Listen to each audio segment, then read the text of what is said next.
নমস্কাৰ মোৰ প্ৰিয় বন্ধু বান্ধৱীসকল মানিয়া কুকিং এণ্ড ইটিং চেনেললৈ সকলোকে স্বাগতম জনাইছোঁ আৰু আজি মই এটা লৈ আহিছোঁ নতুন ৰেচিপি যাৰ নাম হৈছে কাজু পনীৰ য'ত মই কাজু আৰু বিলাহীৰে সৈতে পনীৰখিনি বনাম আৰু আহকচোন কেনেধৰণে বনাওঁ আপোনালোকে ভিডিঅ'টো চাব যদি ভাল পায় শেষলৈ এটা লাইক কমেণ্ট আৰু মোৰ চেনেলটো ছাবস্ক্ৰাইব কৰি দিব বুলি আশা কৰিলোঁ ধন্যবাদ আৰু তাৰ বাবে মই এখন কেৰাহী এতিয়া গৰম কৰি লৈছিলোঁ আৰু মই এতিয়া ইয়াত দিম কেইটামান কাজু আৰু দুটা আলমণ্ড বাদাম যে এইকেইটা মই শুকানে ইয়াত দি লৈছোঁ এইকেইটা মই অকণমান এতিয়া গৰম কৰি ল'ম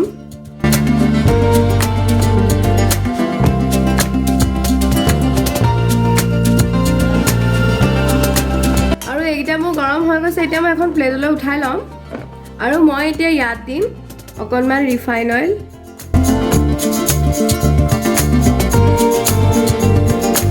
আৰু মই এয়া 100 গ্ৰাম পনীৰ কাটি লৈছিলোঁ এনেকৈ আৰু এইকেইকণ মই এতিয়া অকণমান ফ্ৰাই কৰি ল'ম আৰু মোৰ তেলখিনি গৰম হৈ গৈছে এতিয়া মই পনীৰ কেইটুকুৰা ইয়াত দি দিম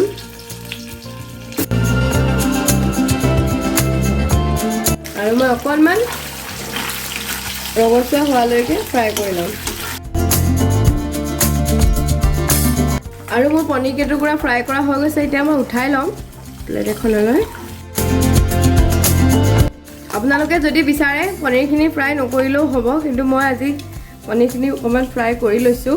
আৰু মই এই তেলখিনিতে এতিয়া দি দিম কেইটুকুৰামান পিঁয়াজ আৰু দিম ইয়াতে দুটা লং আৰু এটা দিছোঁ ইলাইচি সৰু ইলাইচিটো আৰু দিম কেইটুকুৰামান নহৰু আৰু দুটুকুৰা দিছোঁ আদা এইখিনি মই এতিয়া অকণমান ফ্ৰাই কৰি ল'ম আৰু ইয়াতে মই দি দিম এতিয়া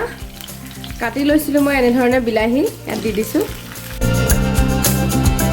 আৰু এইখিনি প্ৰায় মিডিয়াম ফ্লেমতে 1 মিনিটমান ৰাখি এইখিনি মই মিক্সাৰ বাতি এটালৈ লৈ এটা পেষ্ট বনাই ল'ম এইখিনি অকণমান মই ভাজি লৈছোঁ কেঁচাকৈও দিব পাৰে কিন্তু আজি মই যিহেতু কাজু পনীৰ বনাম তো অকণমান ভাজি লৈছোঁ আৰু মই ইয়াতে দিম অকণমান নিমখ আৰু এইখিনি এতিয়া মই মিক্সাৰ বাতি এটালৈ উঠাই ল'ম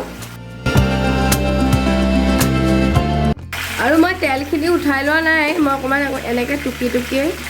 বিলাহী পিঁয়াজখিনি উঠাই লৈছোঁ আৰু মই এইখিনি তেলতে এতিয়া অকণমান দি দিছোঁ ঘিউ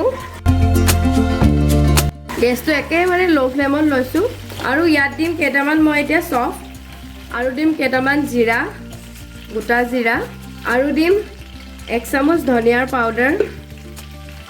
আৰু এচামুচৰ 4ভাগৰ এভাগ দিছোঁ জিৰা পাউডাৰ আৰু দিম অকণমান হালধি এইখিনি মই এতিয়া ফ্ৰাই কৰি ল'ম আৰু মই এতিয়া ইয়াত দি দিম বনাই লোৱা পেষ্টখিনি যিখিনি মই বিলাহী আৰু নহৰু আদা এনেধৰণে কৰি লৈছিলোঁ তো মই এইখিনি দি দিলোঁ এতিয়া মই আকৌ এনেকৈ অকণমান মিক্স কৰি ল'ম এইখিনি অকণমান এনেধৰণে লৰাই লৈছোঁ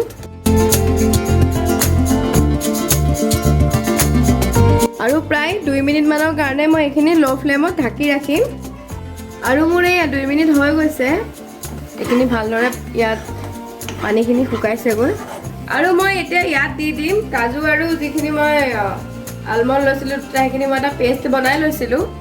পানী অলপ সৰহকৈ দি মই এটা পেষ্ট বনাইছিলোঁ তো মই এই পেষ্টখিনি ইয়াত দি দিলোঁ আপোনালোকে যদি বিচাৰে পেষ্টটো একেবাৰে কমকৈ হওক বা পানীটো কমকৈ দিওঁ তেতিয়া আপোনালোকৰ হিচাপত আপোনালোকে কৰিব পাৰে এয়া চাওকচোন কিমান ধুনীয়া কালাৰ আহিছে আৰু ইয়াতে মই এতিয়া আৰু 1 কাপ পানী এড কৰি দিছোঁ এনেধৰণে লৰাই ল'ম আৰু ঠিক তেনেধৰণে 2 মিনিট মই ল' ফ্লেমতে এইখিনি গৰম হ'বলৈ দিম আৰু মোৰ এয়া 2 মিনিট হৈ গৈছে আৰু মই এতিয়া ইয়াত দিম 1 চামুচ ৰেড চিলি পাউডাৰ আৰু দিম অকণমান গৰম মছলা আৰু দিম দুটুকুৰামান কেঁচা জলকীয়া মই কাটি লৈছিলোঁ আৰু এইখিনি মই ভালদৰে এতিয়া লৰাই ল'ম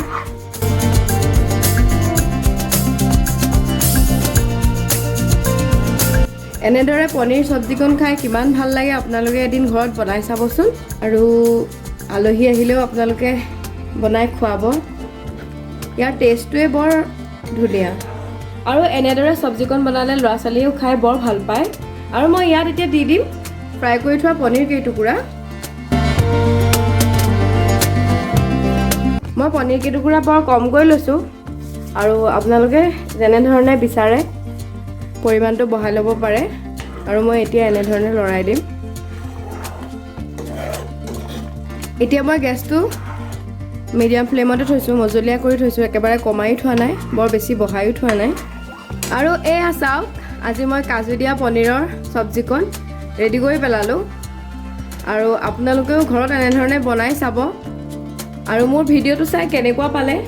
মোক কমেণ্ট কৰি জনাব। যদি ভাল পালে এটা লাইক কৰি দিব আৰু যিসকলে মোৰ চেনেলটো ছাবস্ক্ৰাইব কৰা নাই তেওঁলোকেও মোৰ চেনেলটো ছাবস্ক্ৰাইব কৰি দিব বুলি মই আশা কৰিলোঁ। ধন্যবাদ।